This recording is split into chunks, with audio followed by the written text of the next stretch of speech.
BJP सांसद तिवारी से जनतंत्र टीवी ने खास बातचीत की, जिसमें उन्होंने कहा कि विरोध करने से पहले हमने कहा था आइए सुझाव दीजिए। वो कौन लोग हैं जो सुझाव नहीं देना चाह रहे थे और अब सवाल खड़ा कर रहे हैं।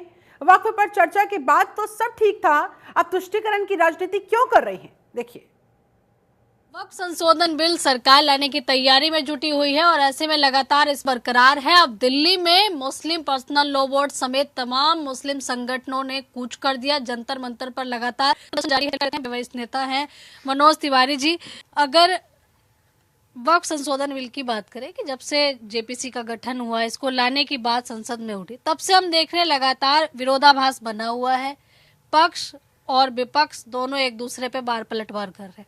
अब नौबत दिल्ली में पहुंचकर धरना प्रदर्शन कर रहे हैं और कह रहे हैं कि शाहीन बाग बना देंगे अगर इसको लाया गया तो।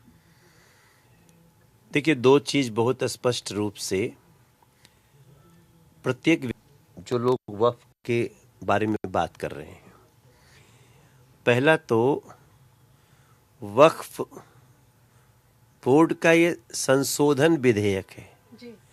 वक्फ बोर्ड खत्म नहीं हो रहा है।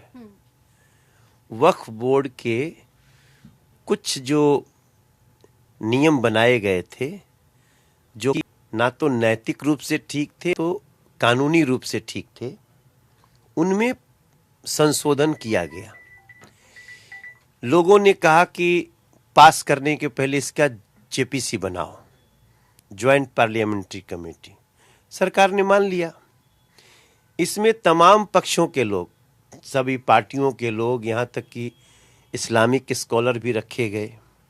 बड़े लंबे समय तक बहस हुई। बहस करने के बाद सहमति हो गई।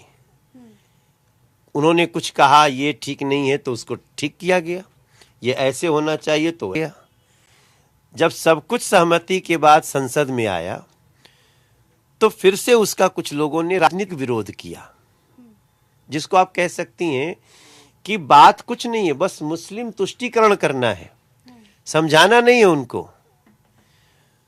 तो जब संसद में पास होने जा रहा था, फिर गृह मंत्री खड़े हुए, बोले अगर एक भी किसी को क्वेश्चन है तो फिर रोको, आप लोग लिख के दीजिए, हम उसको भी इसमें एकोमोडेट करेंगे।